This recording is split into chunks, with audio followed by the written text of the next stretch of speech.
예, 우리 하나님은 보이지 않으신다라는 하나님께서는 영이시다라는 내용 우리 마무리하고 시간이 허락되면 하나님은 선하십니다라는 내용까지 살펴보도록 하겠습니다. 그래서 하나님이 영이시다라는 내용은요, 지난번에 우리가 살펴봤듯이 몸이 물질이 아니시다라는 것이죠. 예, 몸이나 물질이 아니시다라는 뜻이 영이시다라는 것의 기본적인 의미입니다. 뭐 영적이다. 우리가 영적이다라고 했을 때는 거룩하다 그런 의미로 보통 쓰잖아요. 예, 그런데 이제 영이라는 것의 기본 개념은 물질, 몸이 없다 이런 뜻입니다. 그러니까 물질이 아니시기 때문에 몸이 없으시다라는 거죠. 예. 그런데 이제 하나님께서 마치 몸을 가지고 계신 것처럼 표현하는 것이 있는데 그건 실제로 하나님께서 몸을 가지고 계신 것이라고 보기보다는 어떤 것이냐면 하나님이 하시는 역사를 은유적으로 우리가 이해할 수 있게 하는 거죠. 이게 몸이 없다 그러면 약간 놀라실 수도 있습니다. 왜냐하면 몸이 절대적으로 있어야 되는 게 아닌가라고 생각하는데 사실 우리가 가지고 있는 몸은요 기능을 위해서 존재하는 거죠. 왜 눈이 있습니까? 보기 위해서. 왜 코가 있죠? 냄새 맡기 위해서. 그렇죠? 왜 발이 있죠? 걸어가기 위해서. 손은요 일하기 위해서. 우리의 장기들은 왜 있습니까? 소화하기 위해서. 자, 그런 우리의 생존과 필요한 우리가 하는 일과 필요한 것 때문에 몸이 있는 건데 하나님은 눈이 없어도 보세요. 귀가 없어도 들으시고, 그렇죠? 예, 하나님은 먹지 않으셔도 무한한 영원한 생명을 갖고 계십니다. 그러니까 하나님은 소화 장기도 필요 없으시고 눈도 필요 없으시고 귀도 필요 없으세요. 왜요? 그게 없어도 보실 수도 있고 들으실 수도 있고 영원한 생명을 늘 항상 누리고 계시기 때문에 그렇습니다. 그래서 하나님께서는 이제 몸이 굳이 있으실 필요가 없고 그런 연유로 인해서 하나님께서 십계명에서 형상을 만들지 말라라고 말씀하신 겁니다. 왜냐하면 하나님은 형상, 물질로 표현되실 수 있는 분이 아니기 때문에 그렇죠. 자, 그래서 하나님께서 우리가 영이시기 때문에 하나님은 영이시기 때문에 우리가 알 수가 없죠. 그러니까 이제 하나님께서 그럼에도 불구하고 자신을 알 수 있는 방법으로 자신을 계속해서 드러내 주셨는데 그게 이제 우리가 지난 시간에 살펴봤던 것처럼 뭡니까? 우리가 성경을 하나님께서 자신을 드러내신 장면을 쭉 보면 연기, 그렇죠? 불, 그다음에 천둥, 구름 뭐 이런 겁니다. 자, 이런 것들의 특징은 뭐죠? 존재는 하지만 형체가 딱히 없다. 그렇죠? 예.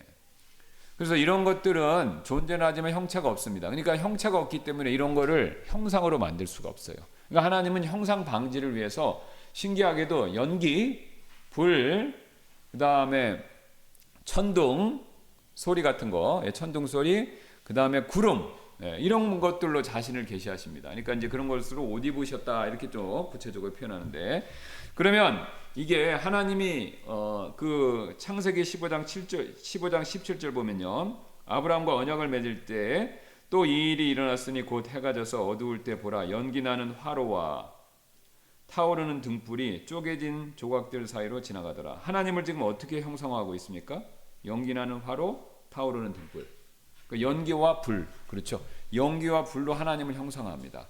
그런데 흥미로운 건요. 그러니까 하나님이 자신의 그 존재하시는 모습을 눈에 보이게 표현하시는데 연기하고 불이에요. 그럼 연기를 잘 생각해 보세요. 우리가 출애굽기에서 지금 배우는데 우리가 드리는 기도를 또 성경은 하필 뭐라고 얘기합니까? 향. 연기죠. 그러면 하나님 자신을 연기인 것처럼 연기와 같은 모습으로 자신의 존재하는 방식을 설명하시는데 그 하나님 연기와 같은 모습으로 지금 자신을 드러내시는 하나님께 드리는 기도도 뭡니까? 우리의 기도도 연기라는 거예요. 그렇죠? 예.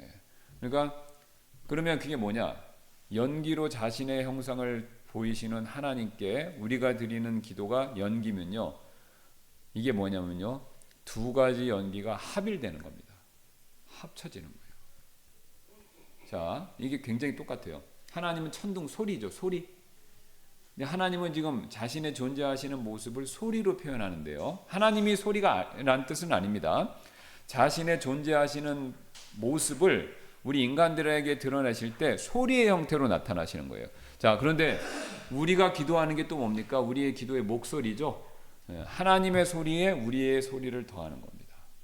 이게 뭐냐면 하나님과 우리가 소리라는 매개체를 통해서 하나가 되는 거예요. 그리고 하나님은 또 빛이라고 얘기하시죠. 빛이라고 얘기하는데 우리 안에 이미 빛이 있고 우리가 나중에 부활되면요, 부활하여서 새로운 몸을 입으면요, 빛의 형상으로 변화가 됩니다. 성경이 약속하고 있죠. 그러니까 하나님의 큰 빛에 우리의 작은 빛이 하나가 되는 겁니다. 그래서 소리든 연기든 빛이든 하나님이 존재하시는 방식을 표현하는 이 세 가지 은유들이 우리의 우리의 기도와 우리의 존재하는 모습, 장차 미래에 변화될 모습, 이런 것과 일치가 되게끔 성경은 계속 그 얘기를 하는 거예요. 그러니까 이게 뭐냐면 하나님과 우리와 연합, 하나가 되는 것을 얘기합니다. 이 하나됨은 결국 삼위일체로부터 출발하는 거고요. 그러니까 결국은 하나님은요, 하나가 되는 걸 원하세요. 이게 하나님의 속성입니다. 삼위일체로 존재하시기 때문에. 그래서 하나님께서 굉장히 중요하게 여기시는 게 하나가 되는 거예요. 연합. 이걸 연합이라고 그러죠. 그러니까 우리 그리스도인들도 마찬가지입니다. 우리 그리스도인들도 그래서 하나가 되는 것을 굉장히 강조하는 거죠. 하나님과 하나가 되고, 교회가 하나 되고, 가정이 하나가 되고, 가능하다면 국가도 하나가 되고, 그렇죠.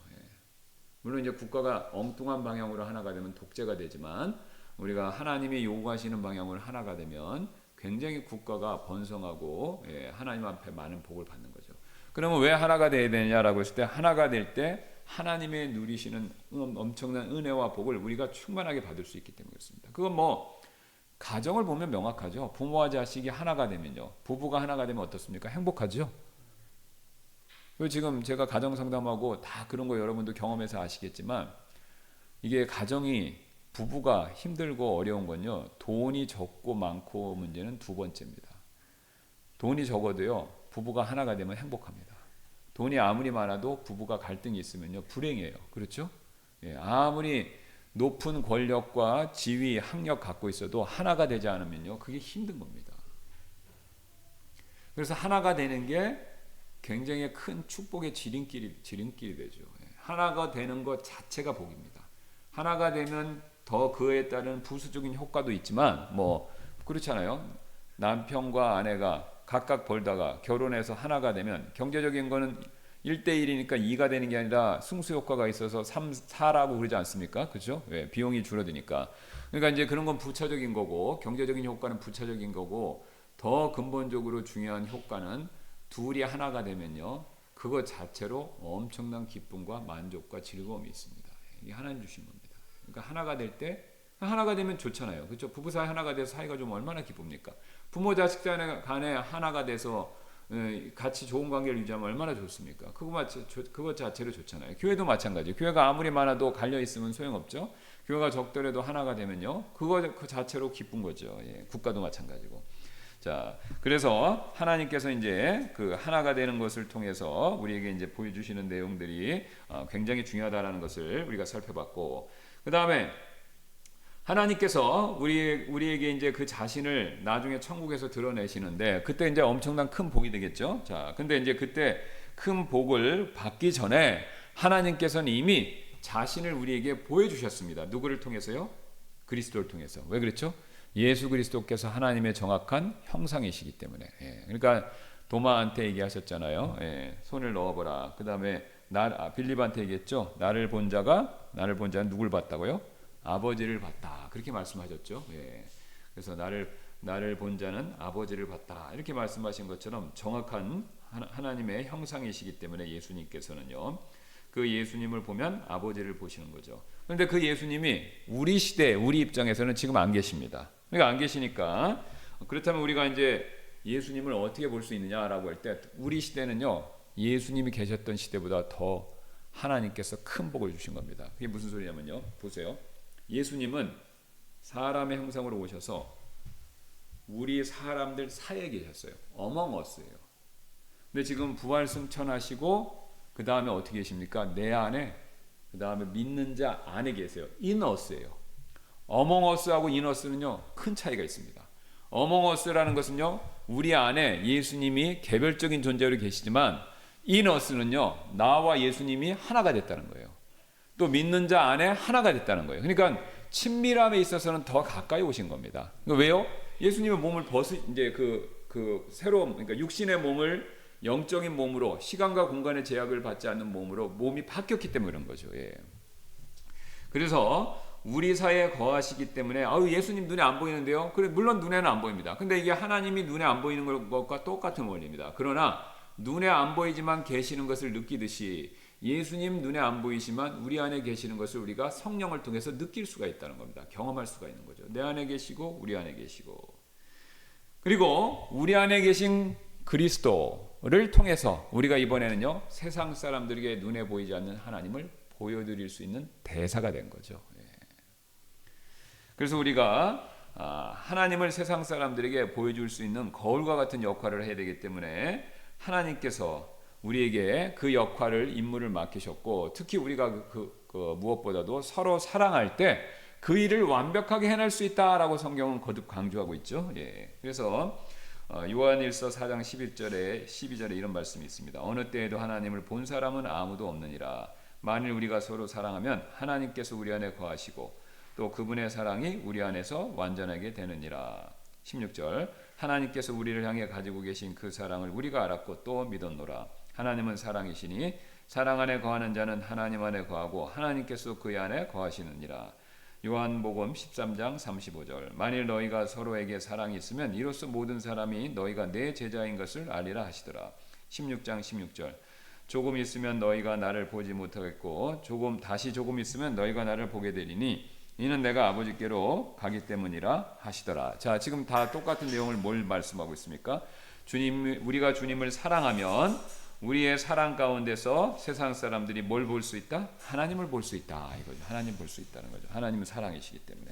자, 그래서 이것으로부터 우리가 적용을 몇 가지를 살펴볼 텐데요. 자, 비록 하나님께서 육체 가운데 나타나셨지만 하나님께서 마음에 역사해 주시지 않으면 그분을 볼 수가 없습니다. 그렇죠? 예수님이 이 땅에 2000년 전에 오셨지만요. 예수님 눈으로 봤지만 예수님을 통해서 하나님을 사람들이 못 본 사람들이 굉장히 많았습니다. 왜 그렇죠? 마음의 눈이 떠지지 않았기 때문에.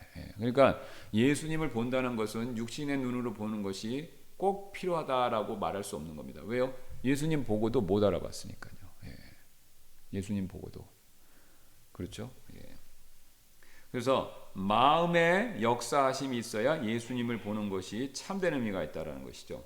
그 다음에 두 번째, 하나님의 보이지 아니하심은 우리의 믿음과 연결되어 있습니다. 그래서 하나님이 보이지 않으시니까 믿음이 요구되는 겁니다. 그렇죠? 그래서 성경에 히브리서 11장 1절, 2절, 3절에 이제 그 믿음에 대한 정의가 이렇게 나온 것이죠. 믿음은 바라는 것들의 실체요, 보이지 않는 것들의 증거니라.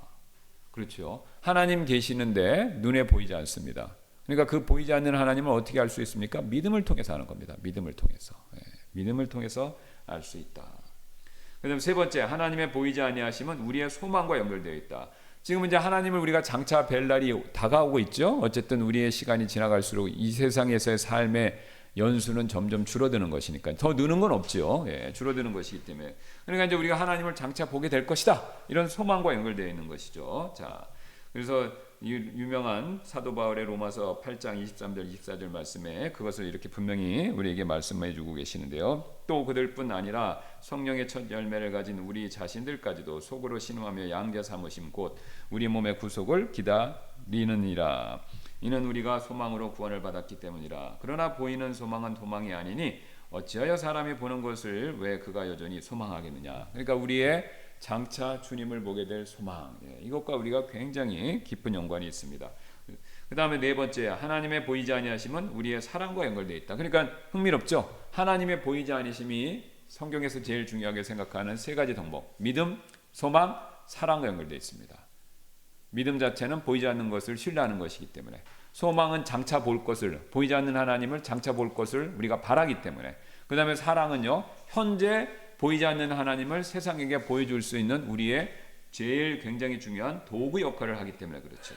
자, 그래서 우리가 하나님의 보이지 아니하심이 우리의 믿음 생활과 어떤 관계가 있는가라는 것을 살펴봤습니다. 그 다음에 오늘 시간이 좀 남았기 때문에 나눠드린 유인물 보겠습니다. 하나님의 선하심, 이것에 대해서 한번 살펴보도록 하겠는데요. 성경은 기본적으로 하나님께서 선하신 분이시다라고 얘기하죠. 역대기상 16장 34절 오 주께 감사하라 이는 그분은 선하시며 그분의 공의는 영원토록 지속되기 때문이로다. 자, 그래서 하나님께서 성경은 선하신 분이다라고 얘기하는데 그러면 선하시다라는 것이 구체적으로 무슨 뜻인가? 이걸 먼저 생각해 볼 필요가 있죠. 자, 33장 19절 굉장히 중요합니다. 성경이 스스로 이렇게 정의를 내려주죠. 이에 그분께서 출애굽기 33장 19절입니다. 이에 그분께서 이르시되 내가 나의 모든 선함을 내 앞에 지나가게 하고 주의 이름을 내 앞에 선포하리라. 지금 보여달라라고 얘기하니까 모세가 하나님 앞에 자신을 보여주십시오. 그렇게 얘기했죠. 그러니까 하나님 대답이 굉장히 흥미롭습니다. 내 선함이 내 앞에 지나간다는 거예요. 그러니까 하나님을 보여달라고 그러는데 선함이 지나간다고 그래요. 그럼 그 선함이 뭐냐? 뒤에 나옵니다. 나는 은혜를 베풀 자에게 은혜를 베풀고 궁유를 베풀 자에게 궁유를 베푸느니라. 하나님의 그 선하심이 지금 두 가지를 정의를 내려주셨죠. 뭡니까? 은혜와 궁율. 예, 하나님의 선하심 가운데 제일 중요하죠. 은혜와 궁율. 은혜는 뭡니까? 은혜는 자기가 얻을 수 없는 것을, 그러니까 자기의 힘과 노력으로 얻을 수 없는 것을 선물로 주시는 하나님의 마음, 선하신 마음을 얘기하고요. 궁율은 뭐죠? 받을 자격이 없는 거, 받을 자격이 없는 사람에게 주시는 하나님의 선물을 얘기합니다. 그러니까 둘 다 공통점과 차이점이 있어요. 은혜나 궁율은요, 선물이라는 공통점이 있습니다. 그런데 은혜는요, 어떤 것이냐면요, 내 노력으로 능력으로 얻을 수 없는 걸 주시는 거고요. 궁율은 뭐냐면 내가 받을 자격이 없는데도 주시는 겁니다. 예, 받을 자격. 그러니까 이제 궁율이란 것은 뭐냐면 아이가 잘못했어요. 근데 이제 벌을 받아야 되잖아요. 근데 하나님 그 아버지가 벌 대신에 뭘 베푸는 겁니까? 호의를 베풀어요. 그게 궁율이에요. 대표적으로 탕자 비유. 자, 탕자가 회개하고 갔지만 그 탕자는 아버지 앞에 벌 받아야 되죠. 맞죠? 벌을 받아야 됩니다. 혼나야 되잖아요. 어쨌든 혼나야 되는데 혼내는 것 대신 아버지가 어떻게 했습니까? 반지도 끼워주고 새 옷도 주고 잔치도 베풀어줬죠. 벌 대신 상을 준 겁니다. 이게 이제 정확히 말해서 궁율이죠. 그다음 은혜는 뭐냐면 아이가 뭘 망가뜨렸어요. 그랬는데 그거를 내 노트북을 망가뜨렸어요. 깔고 앉아갖고. 그러면 이제 그거를 이제 용서해 주는데, 근데 그 아이가 그걸 복구할 수 없잖아요. 살 수도 없고 고칠 수도 없고. 그런데 그 복구할 수 없는 거를 내가 용서해 주는 거. 그러면 은혜를 베푼 거죠. 왜? 아이의 능력을 할 수 없으니까. 지금 아버지도 똑같습니다. 탕자 비유에서 은혜도 나와요. 그 아들이 복구할 수 없는 거를 아버지가 대신 복구해 준 거예요. 의복과 반지를 또 끼워준 거예요. 그 반지는 뭐냐면 재산 상속을 또 의미합니다. 예. 아버지가 여전히 계속해서 상속을 주시겠다라는 거죠. 그러니까 그 첫째 형이 그걸 보고 시기심, 질투심이 나지 않았습니까? 아버지 가산을 다 탕진했는데 또 주시냐 이렇게 얘기하는 거죠. 예. 자, 그래서 은혜와 궁율, 하나님의 굉장히 중요한 선하신 성품이죠. 예.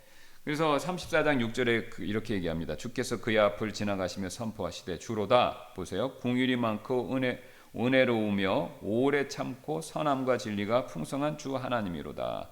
오래 참으심, 그 다음에 진리가 풍성하심, 이것까지 다 얘기합니다. 그래서 하나님의 선하심은 하나님의 성품을 통해서 구체적으로 지금 표현되고 있는 거죠. 자, 그래서 시편 34편 8절에 이런 말씀이 있습니다. 오 주께서 선하신 것을 맛보아 알지어다. 그분을 신뢰하는 사람은 복이 있도다. 그러니까 우리의 선하심은 이미 맛보아서 알고 있습니다. 어떻게 해요? 그리스도를 통해서. 예. 그 다음에 우리의 삶 자체가 하나님의 선하심이죠. 예. 오늘도 이렇게 아침에 눈 뜨고 우리가 건강하게 예배당에 나와서 예배드릴 수 있고 하루를 살아갈 수 있다는 것, 이거 자체가 하나님의 선하심이죠. 그 다음에 하나님께서만 선하신 분입니다.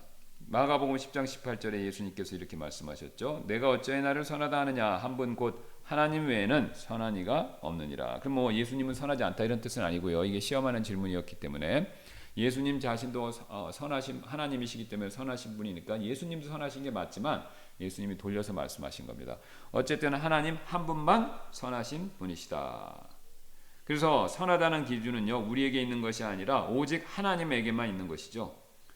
그래서 선의 기준은 나의 기준을 따르는 것이 아니라 하나님의 기준을 따르는 것이 맞습니다.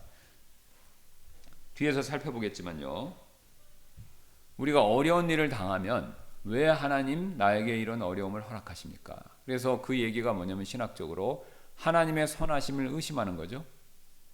욥이 그랬지 않습니까? 예, 욥이 그랬잖아요. 하나님의 선하심을 의심했죠. 그러면 하나님의 선하심에 의심할 수 있는 신학적인 근거가 있습니까? 없습니다.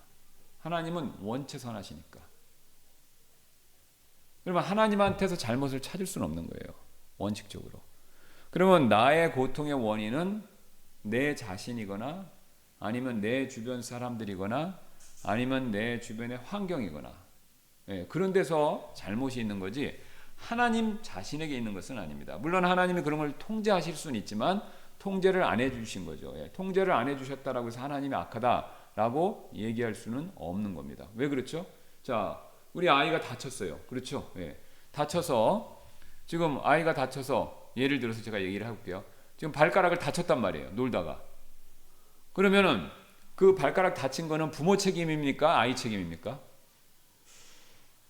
아이 책임이죠. 근데 누가?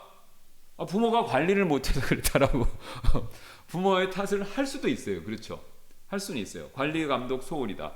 그러나 관리 감독 소홀이라고 할 수 있지만, 그러니까 부모가 전지하고 전능하지 않으니까 관리 감독상에서 실수가 있을 수 있죠. 그런데 하나님은요, 관리 감독상에서 실수가 있습니까? 없죠. 그러니까 우리가 원칙적으로 하나님을 탓할 수는 없습니다. 그리고 일단 부모라 하더라도 아이가 그렇게 된 거는 그러면 그와 같이 놀던 아이들도 다 그래야 되는데 그 아이만 그러면 그 아이가 자기의 실수잖아요. 그렇죠? 부모가 전적으로 잘못했다라고 얘기할 수가 없는 겁니다.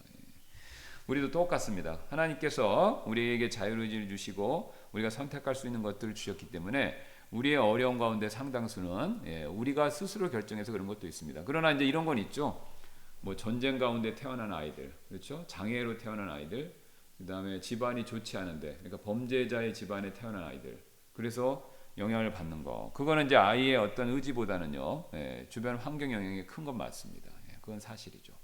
물론 그렇다고 해서 아이가 그런데 태어난다고 100%또 범죄자가 되는 건 아니지만, 어쨌든 그런 영향이 있는 것은 맞습니다.